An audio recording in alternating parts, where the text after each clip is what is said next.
Budget near about 5 lakh টাকা। গতবার থেকে বাজেট বেড়েছে না কমেছে? কমেছে, একটু কমেছে। কারণ কি?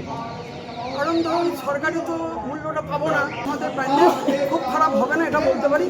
সরকারি অনুদান নিয়ে অনিশ্চয়তা, তাই কমলো পুজোর বাজেট। রথযাত্রা শুভক্ষণে শুরু খুঁটি পুজো। সুমন চানাচুর, প্রতিটি মুঠোয় মচমচে আনন্দ। আড্ডা হোক, বিকেলের চা হোক, কিংবা পরিবারের সঙ্গে গল্পের আসর, স্বাদের সেরা সঙ্গী সুমন চানাচুর। সরাসরি সমস্ত দোকানে দোকানে মাল পেয়ে যাবেন। তাই আজই যোগাযোগ করুন নিচের দেওয়া নম্বরে ও সুমন চানাচুরের সাথে যুক্ত হয়ে নিজের ব্যবসাকে আরও বাড়িয়ে তুলুন। দুর্গাপুজো সরকারি অনুদান পাওয়া নিয়ে অনিশ্চয়তার জেরে এবারে পুজো কমিটি তাদের বাজেট কমিয়েছে। এরই মাঝে রথযাত্রার শুভ দিনে মেমারির একাধিক এলাকায় শুরু হয়ে গেল দুর্গাপুজোর প্যান্ডেলের খুঁটি পুজো। দক্ষিণ মেমারি সার্বজনীন দুর্গাপুজো সমিতির উদ্যোগে রথযাত্রার দিন সকালে অনুষ্ঠিত হয় খুঁটি পুজো। এই অনুষ্ঠানে উপস্থিত ছিলেন মেমারি বিধানসভার বিধায়ক মানব গুহ, বিধায়ক নারকেল ফাটি এবং পুরোহিতের মন্ত্রোচ্চারণের মধ্য দিয়ে খুঁটি পুজোর শুভ সূচনা করেন। বিগত সরকারের আমলে দুর্গাপুজোর জন্য সরকারি অনুদান প্রদান করা হলেও এবছর সেই অনুদান মিলবে কিনা তা নিয়ে এখনও স্পষ্ট কোনো ঘোষণা না থাকায় অনিশ্চয়তায় রয়েছেন উদ্যোক্তারা।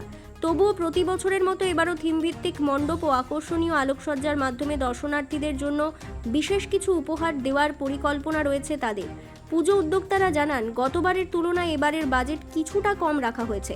সরকারি অনুদান পাওয়া যাবে কিনা তা নিয়ে নিশ্চিত না হলেও তারা আশাবাদী যে তাদের মণ্ডপ ও সাজসজ্জা দর্শনার্থীদের নজর কাড়বে এবং পুজোর আনন্দকে আরও বাড়িয়ে তুলবে। সমিতি আমাদের 65তম বর্ষ। এবারে থিম আলপনা।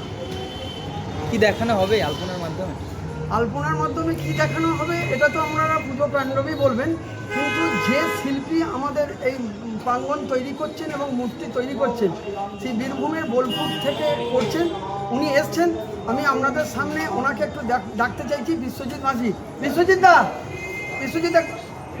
মাঝি এবং আমাদের যে লাইট করেছেন প্রশান্ত চ্যাটার্জি বইছি এবং মাইক হচ্ছে কবির বিশ্বাস। তাদের সম্পূর্ণ সহযোগিতায় আমরা এই প্রাঙ্গণটা করবো। এবারে বাজেট কত রয়েছে? আমাদের বাজেট নিয়ার অ্যাবাউট 5 লাখ টাকা। হঠাৎ এরকম চিন্তা ভাবনা কেন? এইরকমই চিন্তা ভাবনা আমাদের প্রত্যেক বছরই থাকে। এই বাজেট আমাদের প্রত্যেক বছরই হয়। গতবার থেকে বাজেট বেড়েছে না কমেছে? কমেছে, একটু কমেছে। কারণ কি? কারণ ধরুন সরকারি তো মূল্যটা পাবো না, অনুদানটা পাবো না আমরা, আর বাজারের অবস্থা খুব একটা ভালো নয়। জানি না এখন পর্যন্ত। এলাকাবাসীর উদ্দেশ্যে কি বলবেন? এলাকাবাসীরা আমাদের সম্পূর্ণ সাহায্য করে, সহযোগিতা এবং বাজারের ব্যবসাদাররা সম্পূর্ণ সাহায্য করে, তার উপর ভিত্তি করে আমাদের এই পুজো। আজ থেকে কি কম দাম শুরু হয়ে গেল পুজো? 100%। আমাদের এই রথযাত্রায় খুঁটি পুজো আমরা আগেরবারও করেছি, এবারও আমরা করলাম। এবারে আমরা এক্সট্রা পাওনা আমাদের পাড়ার ছেলে বিধায়ককে পেয়েছি সাথে, তাকে দিয়ে আমরা খুঁটি পুজোর সূচনা করলাম আজকে। প্রতিযোগিতায় কি আপনাদের আশা কেমন আছে? কতক্ষণ আশাবাদী? একদম 100% আশাবাদী। মেমারির যা মূর্তি এখনো পর্যন্ত মৌখিক আছে, তাতে আমাদের মূর্তি এবং আমাদের প্যান্ডেল খুব খারাপ হবে না এটা বলতে পারি। তবে কীরকম অন্যান্য প্যান্ডেলগুলো করবে সেটার উপর নির্ভর করবে। আপনাদের সংঘের নাম কি? আমাদের দক্ষিণ মেমারি সার্বজনীন দুর্গাপুজো সমিতি। আপনার নাম পরিচয়? আমার নাম অমিতাভ দাস, আমি সমিতির সম্পাদক। ধন্যবাদ।